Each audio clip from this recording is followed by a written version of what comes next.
Good morning everyone. आज नाश्त्यामध्ये बनणार आहेत कांदा पोहे कढईतले. चला तर मग बनवूया वेळ न घालवता. इकडे मी पोहे भिजून घेतले आहेत. फोडणीसाठी कढई गरम केली, तेल घातले, जिरे मोहरीची फोडणी केली. कांद्याच्या पहिला शेंगदाणे फ्राय करून घ्यायचे.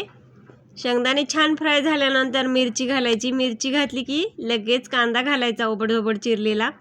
तो छान मऊसर परतल्यानंतर हळद मीठ घालायचं. छान असं मिक्स करून घ्यायचं. भिजत घातलेले पोहे घालायचे. छान असं मिक्स करून घ्यायचं. बघू शकता तुम्ही छान असे पोहे आता मिक्स झालेले आहेत. झाकून वाफ काढून घ्यायची. थोडीशी कोथिंबीर घालायची. छान मिक्स करायचं. कोथिंबीर घातल्यानंतर चटपटीतपणा येण्यासाठी पोह्याला लिंबू पिळायचा. जर आवडत असेल तर सगळ्या पोह्यामध्ये पिळा किंवा वाढून घेतल्यानंतर प्रत्येकाला आवडेल त्याप्रमाणे पिळून घेतला तरी चालतो. त्यात काय हे नाही. थोडंसं खवलेलं ओलं खोबरं घालायचं. झाले आपले पोहे तयार करून. या तुम्ही पण खायला. चॅनलवर नवीन असेल पटापट सबस्क्राईब करा, व्हिडिओ लाईक करा. धन्यवाद.